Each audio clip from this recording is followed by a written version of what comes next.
On ira ce soir en République sud-africaine où un scandale bancaire secoue le parti de Julius Malema. Est-il dans la tourmente? Nous parlerons aussi du Bénin. Sébastien Ajavon, condamné à 20 ans de prison et un mandat d'arrêt international lancé contre lui. Le Cameroun, la présidentielle, Paul Biya vainqueur avec 71% des voix. L'opposition est furieuse. Et puis au Togo, cette interrogation, qu'en est-il des mesures d'apaisement additionnelles? On débute sur le plateau avec Germain Sossou, acteur politique, membre du parti politique Le Togo Autrement. Bonsoir Germain. Bonsoir à tous nos compatriotes et à tous nos compatriotes. Pasteur Edo Komi, président du mouvement Martin Luther King. Bonsoir pasteur. Oui, bonsoir Samuel, bonsoir Germain, bonsoir à tous ceux qui nous suivent à l'intérieur du pays, à Blita, à Sotubois et à Mangoué au-delà à Sokodé. Je crois que c'est un plaisir pour nous ce soir d'être encore avec vous pour débattre des sujets sur le plan national et international. Alors, sur le plan international, on va commencer avec la République sud-africaine. Le Parlement a annoncé jeudi qu'il va lancer une enquête contre un responsable du parti d'opposition EFF, combattant pour la liberté économique, dont le frère est soupçonné d'avoir profité d'une fraude bancaire massive surnommée le Grand Casse. Brian Shivambu, frère du vice-président du parti de gauche radical Floyd Shivambu, figure sur la liste des 53 personnes accusées par la Banque centrale d'avoir pillé un total de 110 millions d'euros à la VBS Mutual, une banque pourrie jusqu'à la moelle selon la Banque centrale. Alors là, est-ce qu'on est, Germain Sossou, dans une sorte de règlement de compte politique, parce qu'on ne touche pas l'acteur politique, mais c'est un de ses frères qu'on touche? Oui, bon, la question aujourd'hui, c'est de savoir, parce que votre question mérite effectivement d'être posée, parce que avec cette affaire aujourd'hui qui secoue le parti de Julius Malema, force aussi est de constater. La première question, c'est de se demander pourquoi en ce moment. Vous savez que cette histoire de banque dure, ça fait à peu près 2 ans, 2 ou 3 ans. Et nous sommes à l'heure des élections en Afrique du Sud. Julius Malema, c'est une figure emblématique en Afrique du Sud. Il a les intentions claires avec son parti de prendre le pouvoir.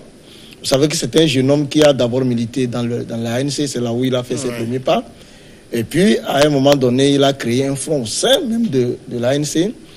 Et là, il a tout fait pour, disons, revendiquer ce que les Sud-Africains, en fait, les Noirs souhaitaient. Vous savez qu'avec la gestion avant Jacob Zuma, le président Mandela lui-même a prôné une certaine cohésion entre ceux-là qui ont géré l'Afrique du Sud hier, les Blancs.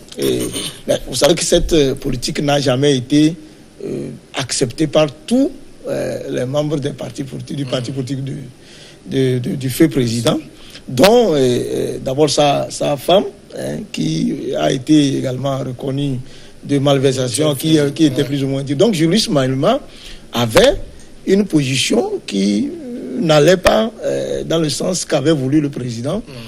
Et donc, il a utilisé le populisme. Il estime que les Blancs sont ils ont spolié l'Afrique du Sud. Et donc, cela lui a permis véritablement de s'imposer en Afrique du Sud. Julius Malema, comme je l'ai dit, est une figure emblématique politique.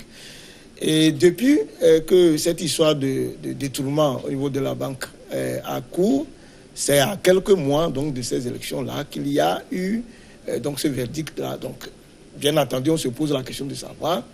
C'est vrai, on n'a pas touché directement Julius Malema, Floyd, mais vous savez, en politique, parfois aussi, c'est comme ça que ça commence. Vous commencez de façon indirecte pour arriver au direct.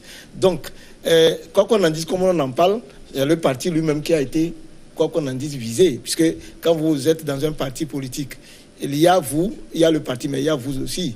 Et donc, surtout que les voix s'élèvent déjà pour dire qu'il faut suspendre le vice-président, tout ça là, puisque c'est tout ça là, ça voudrait dire, oh, ce monsieur, si vous fouillez, vous allez voir également le poids qu'il représente. Donc, les enjeux des élections futures sont là, et je crois que en creusant, vous allez voir également que ce n'est pas une décision qui a été prise au hasard. Il y a des incidences sérieuses sur les candidatures la candidature qui va... Mais peut-être, Pasteur Edo, est-ce qu'il ne faut pas relativiser quand on veut forcément avoir un aspect politique? Parce que là, c'est la Banque centrale qui a fait les révélations. C'est pas l'exécutif, non, c'est la Banque centrale qui a fait les révélations. Non, en fait, vous voulez que ça soit l'exécutif, mais l'exécutif a des démembrements. C'est pas le ministre de la Justice, l'exécutif a c'est pas le chef de la démembrements. police, c'est la banque centrale qui gérait la tutelle de la banque en question qui fait les révélations. Je n'en disconviens pas. Vous savez, en Afrique, on sait comment, pour couper l'herbe au pied des gens qui gênent, on se lève un beau matin, on forge des délits. Ça peut être escroquerie internationale et puis bon, on colle aux gens. Oui, mais est-ce que ces gens sont blancs? Est-ce que ces gens sont blancs comme neige? Généralement, c'est des gens qui ont trempé dans des affaires et quand ça les rattrape, ils se réfugient derrière la politique aussi. Non, mais bien sûr, c'est vrai, mais quand même, quand on veut se passer de certains gens qui gênent, on sait en Afrique comment on va trouver du pouls dans une tête chauve. Donc, ce qui arrive à Julius Malema, c'est que vous savez, depuis un certain moment, il est en train de prendre de l'ampleur. Il est en train de grandir sur l'échiquier politique en Afrique du Sud. Et il est surveillé de très près. C'est vrai quand même que ce n'est pas lui-même qui est touché, mais c'est son vice-président. C'est pourquoi d'ailleurs c'est le parti pour la liberté économique des combattants pour la liberté économique qui est touché. Parce que là, quand le vice-président sera dans cette tourmente-là, donc c'est tout le parti qui est concerné. Vous savez que Julius Malema... Mais là, c'est que le frère du vice-président, et c'est pas lui-même directement. Justement, mais ça on tient compte du poids qu'il représente dans le... Pourquoi vous dites Julius Malema dans la tourmente? En fait, ce n'est pas lui qui est touché. Mais tu as vu comment le libérer, tu as libéré, vous avez libéré le sujet, donc c'est comme si c'est Julius lui-même, quiconque pourra directement dire que c'est Julius Malema même qui est concerné, mais c'est son parti. Et ça tient compte du poids de chaque acteur de ce parti. Vous savez, Julius Malema a été, depuis là, il devient une figure emblématique et il lutte contre la corruption. Vous savez, dans le cas de Jacob Zuma, le rôle qu'il a joué dans la chute de Jacob Zuma. Donc, c'est dire qu'il veut se faire une certaine virginité en matière de corruption. Vous voyez? Donc, quand c'est son parti qui est secoué, mais qui sait que si les faits sont avérés, les fonds là pouvaient servir, les fonds en question devaient servir à l'expansion, à l'épanouissement de son parti. C'est possible aussi. Voilà pourquoi il doit être inquiet, parce qu'il se peut que par la suite, ça soit lui-même qui soit touché. Donc on a visé son vice-président, c'est tout à fait normal. Donc quand il a dit tout à l'heure, on ne passe pas l'indirect pour aller au direct, ça peut être possible. Donc le scandale financier, économique dans les pays, au niveau en Afrique du Sud, vraiment, vous savez que même quand vous prenez Thabo Mbeki, vous prenez Jacob Zuma, vous savez, c'est des gens qui sont tombés parce qu'il y a eu de scandale. Donc, Julius Malema doit être un peu inquiet. 110 millions d'euros, ce n'est pas gratuit, c'est de l'argent. Donc, mais la banque aussi est pourrie. Selon la banque centrale, la banque en question est pourrie. Ce qui veut dire que tous les fonds, les fonds suspects passent souvent par cette, si on dit la pourriture. Allez-y savoir ce qu'on appelle pas la pourriture. Donc, Julius Malema doit être, vous savez, nous sommes à l'orée, c'est en 2019, en avril 2019, les élections générales. Et que ce parti se positionne déjà pas pour prendre le pouvoir, mais quand même pour titiller l'ANC et se positionner pour les échéances à venir. Puisqu'on parle des élections générales, donc il y a les élections législatives et législatives aussi, les élections générales, locales et autres. Donc il va certainement faire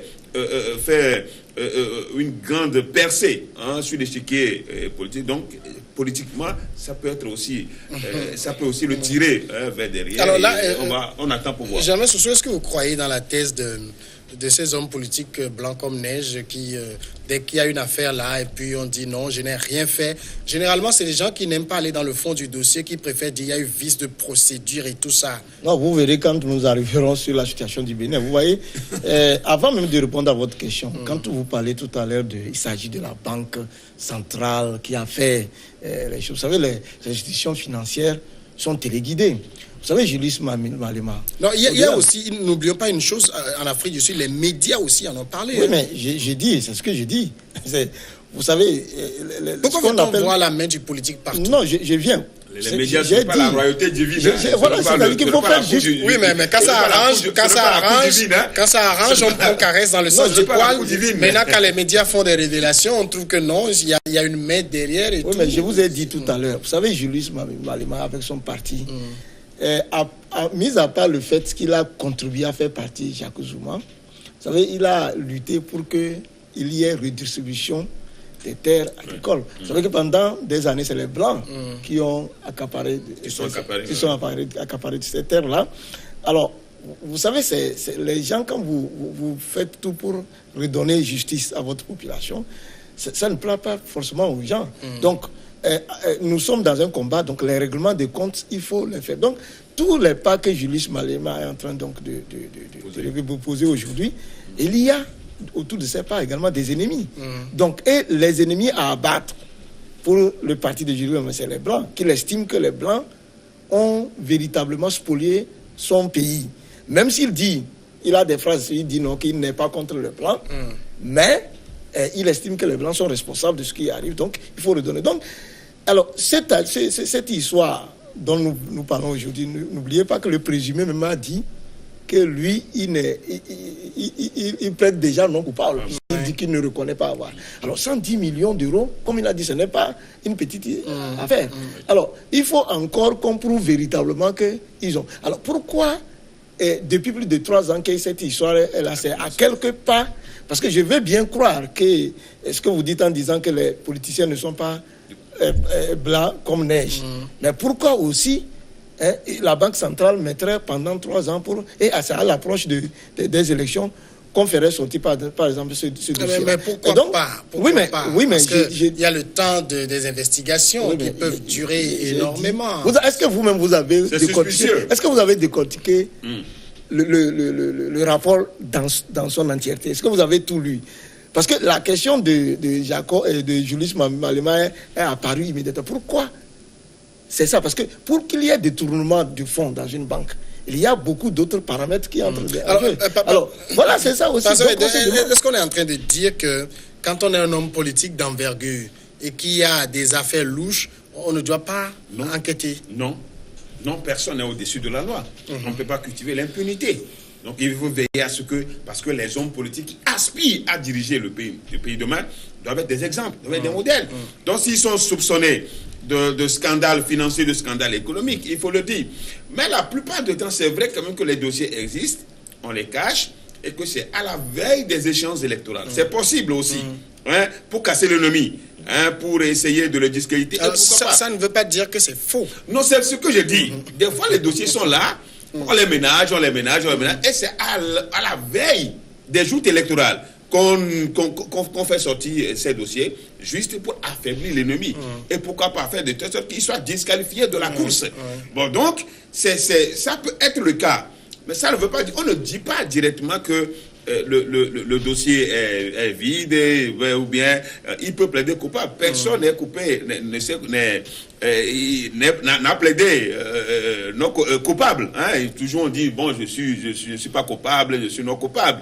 Mais par les faits, par la suite, le fond du dossier prouve que finalement les gens sont coupables. Donc c'est pour dire que en Afrique, non, dans le monde entier même, c'est partout dans le monde entier que si des faits qui se sont produits pendant des années, on peut les ménager comme je l'ai déjà dit. Donc Julius Malema, c'est vrai quand même, dérange beaucoup les acteurs, surtout l'ANC. Il devient aujourd'hui le parti le prétendant sérieux à l'ANC aujourd'hui, parce qu'il a été le président de la Ligue de la jeunesse de l'ANC.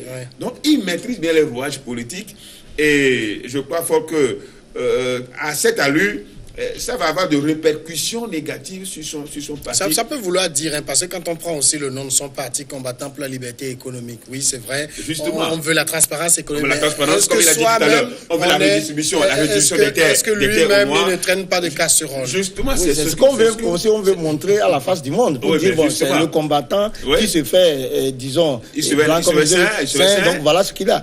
Et vous savez, comme vous le dites politiquement parlant, ils ont un programme clair. Vous savez, Julius Malema a un programme clair. Faut pas, il veut prendre le pouvoir. Non, c'est un jeune ambitieux, c'est normal. Il est en train de démontrer. Vous savez, quand vous dirigez le parti, vous avez des éléments, les ressorts du parti. Ce monsieur qu'on veut viser là, il faut l'étudier.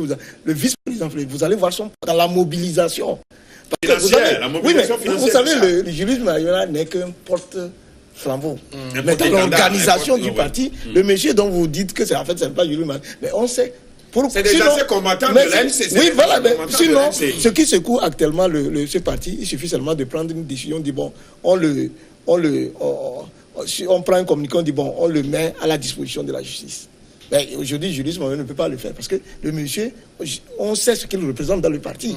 Et pourquoi est-ce qu'on est passé? Alors donc, quand on dit que ce n'est pas lui directement, mais comme nous l'avons dit, c'est des pions qu'on est en train d'avancer. Mais au finish, si demain le procès prouve que même le vice-président en a touché et que ça a servi au parti, vous pouvez comprendre la conséquence. Pour un parti qui se dit combattant pour la liberté économique, qui se dit tout ça. Donc voilà, c'est le terrain sur lequel on le mène. Donc nous avons la faiblesse de croire que, bon, voilà, nous avons la faiblesse de ne pas croire que ce n'est pas pour des fins, pour le freiner. Parce qu'en politique, tous les moyens sont utilisés pour freiner l'adversaire. D'accord.